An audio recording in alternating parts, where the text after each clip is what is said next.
her tongue too long. In places in where the very old traditions are still held, August is known as the ghost month.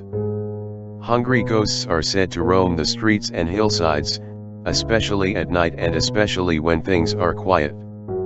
Some say that hungry ghosts are created when someone innocent dies a violent or unfair death. Others say the hungry ghosts are created by a person's own misdeeds, their sins tainting their souls after they die. One thing that is agreed upon is that the spirits are seeking something that they craved in life. They will not find it alone. Those who are still alive can do little to ease their suffering and help them along, but it is important to do all that we can. Offerings are one way to soothe the hungry ghost's pain.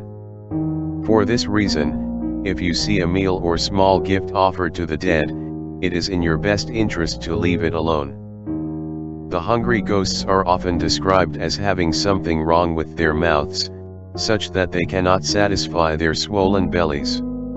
Sometimes their throat is as thin as a needle, or sometimes their mouth is sealed shut. The first ghost that Barton Edmond ever saw was not badly deformed, except in one way. She didn't have fetid breath or bulging eyes. The only clue as to how she died was that her tongue was far too long, and that it danced like a snake from her open mouth. Mr. Edmond visited a town where the very old traditions are still held. It was a sweltering August day, and the town was bustling with preparations to honor the dead. He noticed as he walked that countless offerings had been crowded beneath a single hillside tree on the outskirts of the town.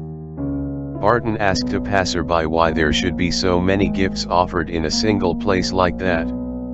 "That's where the nobleman's daughter died," the passerby told him. He did not seem inclined to say anything more.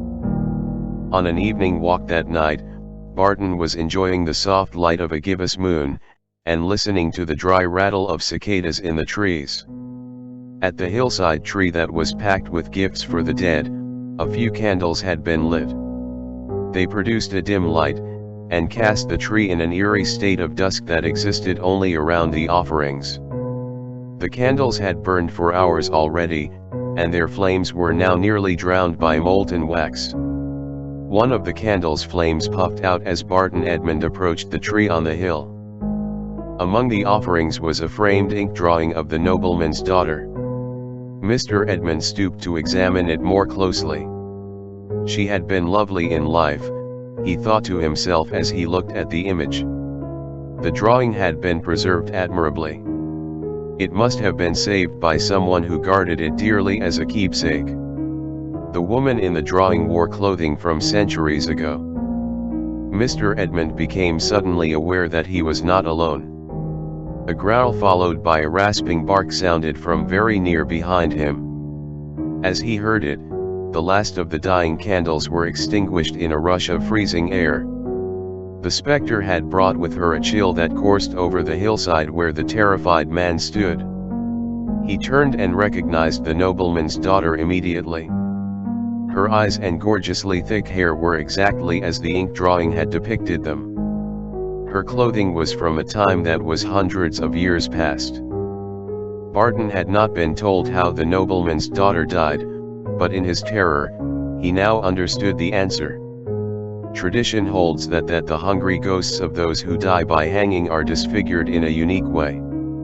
It was precisely how the nobleman's daughter appeared to him that night. Her tongue dangled from her open throat, trailing past a badly broken jaw and nearly reaching her sternum. The tongue was inhumanly long, and heaved around as though trying to escape her mouth entirely. The lower half of the woman's formerly lovely smile was fully unhinged. Her jawbone was disarticulated from the skull, and connected to her face now only by sallow flesh. The tongue, bright red despite the corpse-like pallor of her skin, lolled about uselessly and without producing a sound. Barton drew an inch nearer to the wraith despite his fear, to confirm a dreadful detail that he thought he had seen in the moonlight. Yes, he could now see that the nobleman's daughter still wore around her neck the heavy, braided noose that ended her life. Cinched tightly around her throat, The rope had been cut away past the hangman's knot. The result was a heavy collar that she could not remove. A second rasping bark alerted Barton to the phantasmal beast standing between the spirit and himself. Straining tautly at a chain held by the nobleman's daughter was a deformed and hellish creature. Moving much like a predatory dog, it seemed eager to rip Barton Edmund apart.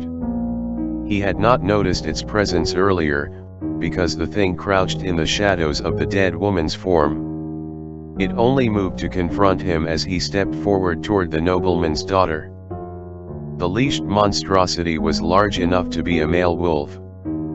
But if it was a wolf, then its pelt had gone missing. Rather than fur, the creature was covered with irregular and heavily scarred flesh.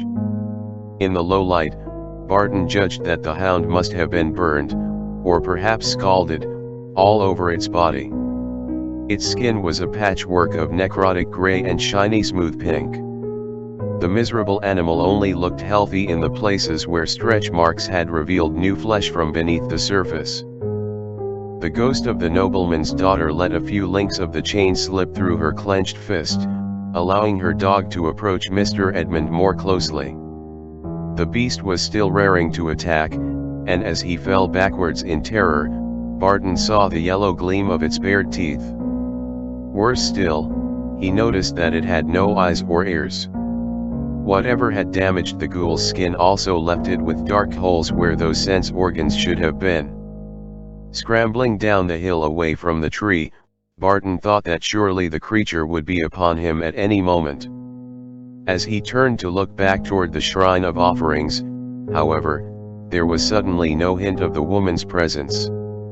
Her monstrous pet had disappeared as well. Barton Edmund learned from the townspeople that the woman with the grotesque tongue and the braided rope necklet had taken her own life. It was the end of tragic love story, they told him. Mr. Edmund pressed for more information, but could only learn that the nobleman's daughter once loved the animal trapper's son. The nobleman was a cruel man, and hated the animal trapper because of all the noisy and foul-smelling dogs he kept. The nobleman forbade his daughter to be married to the son of a commoner, and especially one whom he detested. When the two lovers would not submit to his demands, the nobleman is said to have done something truly awful. No one Barton asked could say precisely what had transpired, but everyone agreed that after his daughter saw what the nobleman had done, she hanged herself in grief. Mr. Edmund heard deep and rasping barks on the second night that he stayed in that haunted town. Looking out of his room's window, he saw a tall silhouette by the hillside tree where the offerings had been piled. Barton retrieved binoculars from his bag, and used them to observe the hill from afar. He felt his pulse turn to ice as the magnified image revealed the woman with the two long tongues staring directly into Barton's lit window. Worse still, as his trembling hands fumbled to focus the binoculars, Mr. Edmund could see that her hellish dog was still hunched in the shadows at her feet. It was also looking in the direction of Barton's window. It stared at him with empty eye sockets, and sniffed the air with nostrils that were barely more than snake-like slits in its face. A truly unnatural dog, its snout was truncated and barely pronounced. Except in the way that it moved about, the beast was unlike any species of canine that Mr. Edmund had ever seen. Barton asked those who would answer about monstrous dogs in the village, or whether a ghostly and misshapen wolf had been sighted in the past. Yes, a few brave townsfolk told him, always lowering their voices to a whisper as they did so. We've heard the barking and the baying of an unholy animal on many dark nights. A few had even seen the apparition Barton described, and confirmed that it was always led about by the nobleman's daughter, just as he had seen it.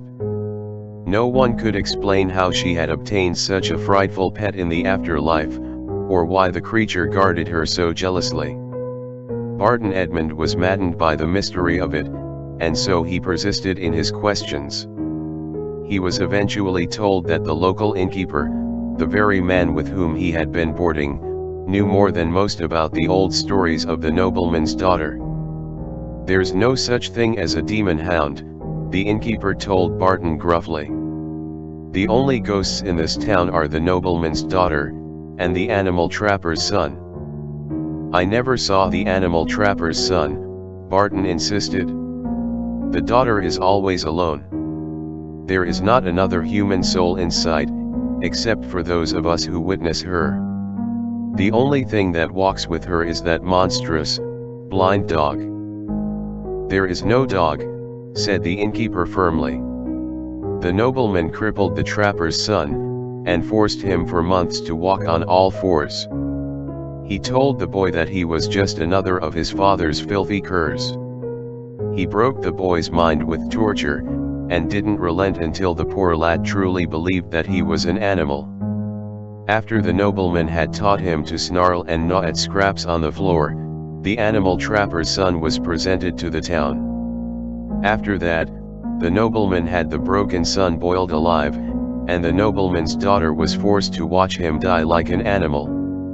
What you saw was the daughter and her lover. Despite torment and death, they are still hopelessly devoted to each other." In the morning, Barton Edmund left an offering by the tree on the hill, and then fled that place forever. August comes and goes, but countless ghosts remain.